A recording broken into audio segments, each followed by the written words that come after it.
na mbuzi, tunasema ni ishara ya kuingiziwa roho ya kutokuamini au roho ya kutokuokoka ndani yako. Hiyo roho unakuwa unasukumiziwa usimwamini Bwana.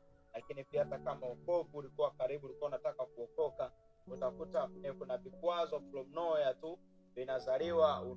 Mambo ya wokovu unakuwa yataki, mambo ya wokovu unakuwa uyahitaji tena, lakini kumbe ni kwa sababu pale ambapo uliletewa ndoto uliona unakimbizwa na mbuzi. Sasa kwa mujibu wa kile kitabu cha Mathayo 25 na mstari wake wa 31 hadi 34, nitakusomea pale ili uweze kuelewa. Maandiko yanasema hapo atakapokuja mwana wa Adamu katika utukufu wake na malaika watakatifu wote pamoja naye, ndipo atakapoketi katika kiti cha utukufu wake, na mataifa yote watakusanyika mbele zake.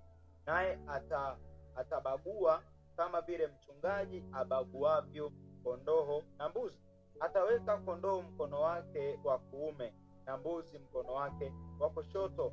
Kisha mfalme atawaambia wale walioko mkono wake wa kuume, njooni mliobarikiwa na Baba yangu, urithi ufalme mliowekewa tayari tangu kuumbwa kwa ulimwengu. Sasa kiroho pale ambapo unakuwa unaota unaona mbuzi wengi wanakimbizwa, au unaona mbuzi wengi wako upande wako. Sasa kwa mujibu wa hichi kitabu cha Mathayo, Bwana anasema kwamba atakapokuja katika utukufu wake atabagua, kondoo atakaa mkono wake wa kulia, lakini mbuzi atakaa mkono wake wa kushoto. Kwa hiyo ishara ya mbuzi kukaa mkono wa kushoto ni ishara ya kukataliwa na Bwana. Sasa kiroho ukiota ndoto ukiona mbuzi wako pamoja na wewe na wanakukimbiza, maana yake ni kwamba ni roho inayokuzuia wewe kuokoka, ni roho inayokuzuia wewe kumwamini Bwana Yesu katika maisha yako ya wokovu. Kwa hiyo